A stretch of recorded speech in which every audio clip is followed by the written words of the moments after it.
Okay yun, political lang po itanong. Papaano po kayo naging member ng ating church? Meron po ba na-invite or lumaki po kayo sa simbahan? Paano naging member? Una ko na-meet yung church sa pamamagitan ng ang girlfriend. Sinama niya ako sa Bonanza.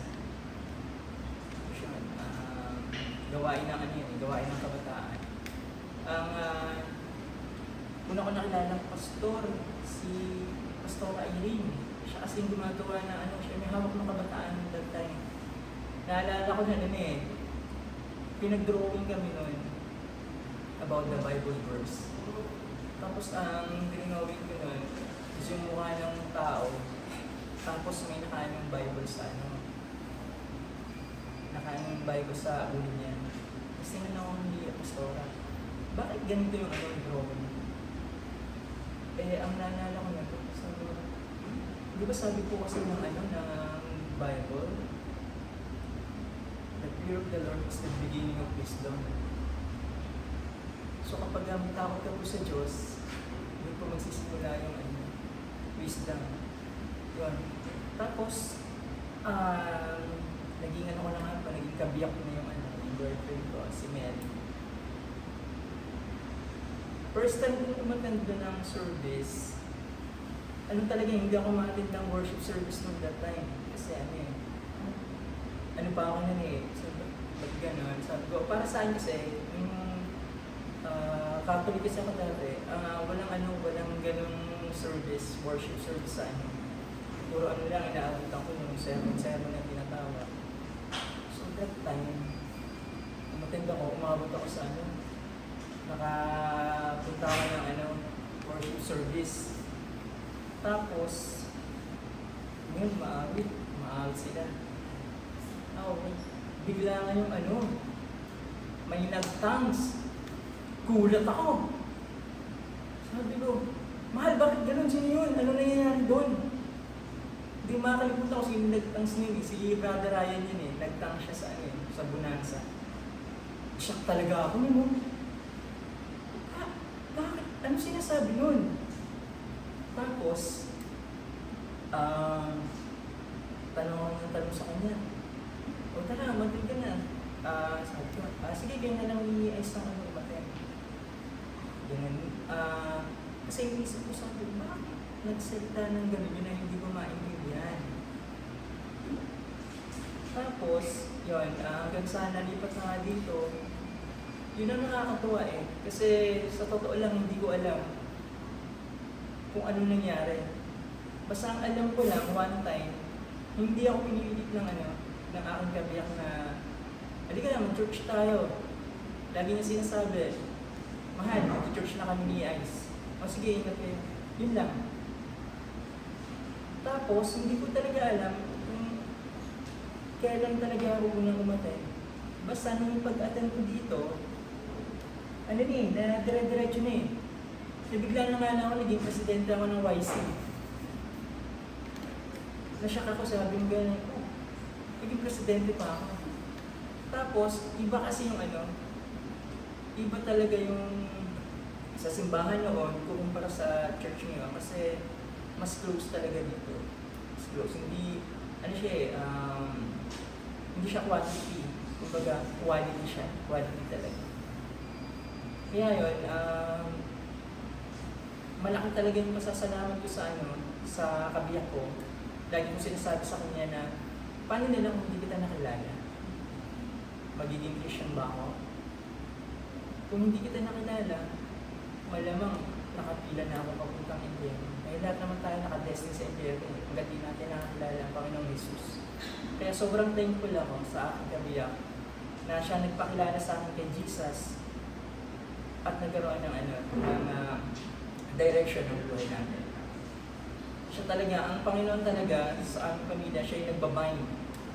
Siya yung nagbibigay tibay. Kaya kahit anong dumating mang pagsubok, nakakayanan namin. Hindi sa nagmamalaki ako na nagyayabang, sinasabi ko lang to dahil personal experience ko to na kapag ang Panginoon ang nilagay niyo sa gitna ng inyong relasyon, ng inyong tahanan, talagang magbabind kayo, hindi kayo maghihiwalay. Okay, so yan, kwento mo na yung naging experience mo yung growth mo sa church, no? So for the next question, ikaw ko na rin. So tingin mo ano yung mga ginawa ng church upang palaguin ng faith ng bawat miyembro nila? Yun nga, naging presidente ako bigla. Kasama. Joke lang. Yun, nung naging presidente ako ng YC, doon ko nalaman yung responsibility ng isang pagiging leader ng church. Nagpapasalamat naman ako dahil ang church talagang bubugin ka eh. Hindi ka niya papabayaan. Hindi yan ang church na talaga hindi yung makikinig ka lang, tapos okay na, hindi. Itutulong talaga ng church kung paano mo mapapagrow ang iyong faith. At isa pa yung pinagpapasalamat ko dahil ang mga pastors natin ay talagang may puso para sa pagtuturo, sa pag-alalay sa bawat member. Isa sa naging thankful talaga ako yung sa turong pastoral limpa, hermeneutics, tsaka homiletics. Kasi doon ko nalaman ko mga basic foundation or kung paano gumawa ng message, i-preach. Doon una, naging presidente ako, tapos bigla akong pinatayo sa magme-message ka, mag-exhort ka. Sabi ko sa kabiyak, mahal na yung mag-exhort, anong gagawin ko doon? Sabi nila, bibigyan ka ng message ng Bible verse, tapos yun lang, i-exhort mo, tapos ipapaliwanag mo. Tapos nung tinuruan na ako nagkaroon ng YC ng gawain sa pag-aaral ng hermeneutics. Ganun pala yun. Isa yung sa mga nagpag-grow sa akin, mga Bible studies. Tapos, hindi mo talaga alam na nung una, kung natatakot ka, or natatakot ako na magbigay ng message tungkol sa pulpit, ngayon iba na eh. Kasi talagang nagagalak ako. Kapag usa kasi na okay yan. Kaya natutuwa ko, ba, yung bigla ka na lang hindi siya hindi ko sinasabi na kailangan huwag tayong mag-message. Yung biglaan bang ikaw yung naatasan na magbigay ng message. Kasi hindi ka naman talaga papabayaan ng Panginoon. Basta ang gagawin mo nasa pusong para sa Kanya. Yun. Talaga, nagagalak talaga ako kapag gano'n. Nandun yung kaba, pero mas nandun yung kagalakan. Kasi para sa akin, isang karangalan na gamitin ka ng Panginoon para magbigay ng Kanyang salita. Talagang nagpupulit ko para sa ako sa Panginoon sa mga bagay na yun na hindi man ako nagiging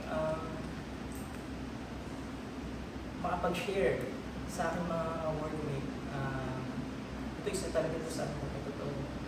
Hindi man ako nakakapag-share sa kanila, pero nakita nila yung pagbabago mula nung nakilala nila ako. Kasi may meeting kami, bigla na lang, manalangin muna tayo. Alam niya, ako na po tatawagin yan. Ipanalangin mo ang natin, gawain natin. Kasi inaano ko na Christian ako, tapos niloloko ko ng mga katrabaho ko na doon ka magtanong, pastor yun. Natutuwa kasi ako kasi kahit nagtatalo sila may nagtatalo yung dalawa kong katrabaho. Sabing gano'n. Tungkol sa nalimutan ko na yung nila, basta nagtatalo silang dalawa. Tapos ang sabi nung kaklaan na ka-workmate kong isa rin po sa pagsubok ko yun kasi siya lesbian po siya like yung pinadala, paano kaya mga share yung tatalo ko siya. Tapos dumita nung kay Joey, yan pastor yan, sabi gano'n. Kahit sa kanya, dito nararawag akong pastor, so tapos sabi, Kuya Joel, paano ba di ba lahat naman ng tao nagkasala. Biglang pumasok sa Romans 6:23. Tao. Lahat naman nagkasala, walang ano. At ang kabayaran ng kasalanan ay kamatayan. Pero, ito yung ano, but, ito yung mahalaga. Ang regalo ng ating Panginoon ay buhay na walang hanggan sa pamamagitan ni Kristo Jesus. Nakatawa ako, nakapag-share ako ng hindi ko inaano, na, ganun talaga. Kaya talagang kailangan natin lagi tayong may bala tayo kahit ano. Yung pala yung kahalagahan ng may alam kang verse na hindi mo alam kung kailan mo magagamit. Talagang ano yung kagalakan ko talaga eh. Nung nabang ko sa church na to, grabe talaga yung yung kagalakan ko. Kasi talagang hindi ko ma-imagine kung paano yung family ko. Sabi ko ganun, paano na lang talaga kung hindi kita nakilala? Paano na lang talaga kung hindi ko nakilala ang Panginoon? Ano pa rin ako? Mangiinom pa rin ako. Tambay sa kanto, mga ganun. Salamat sa church, sa ating mga source pagtuturo nila. Yun, sa mga online seminars. Yun yung mga naging naging pundasyon ng aking paglago. Kasi hindi ka naman talaga bibigyan ng isang gawain na hindi mo makakaya. Kaya talagang mula, kasi ang takot hindi sa hindi sa Panginoon yun. So bakit ka matatakot kapag binigyan ka ng isang assignment na alam mo naman na para sa Panginoon?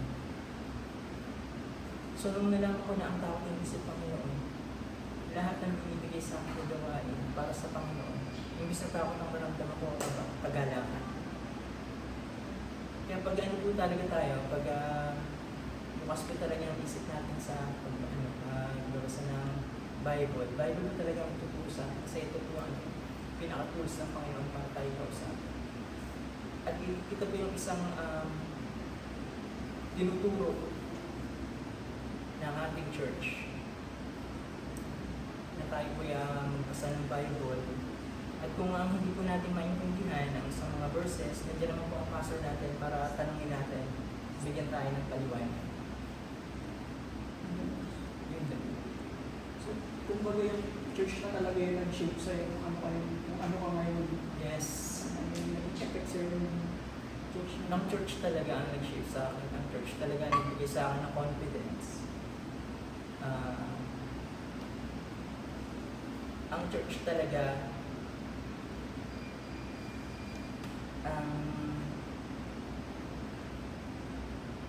nagbigay sa akin ng pag-asa. Kasi talagang isa pa sa naan ko yung prayers. Sobrang talaga. Lagi mo pinapatotoo to. Kasi totoo itong nangyari. Na kapag ikaw yung nananahan sa Panginoon ng buong puso, at ito ay oras na para ibigay sa'yo, ito ibibigay. Wala makakahantang yan.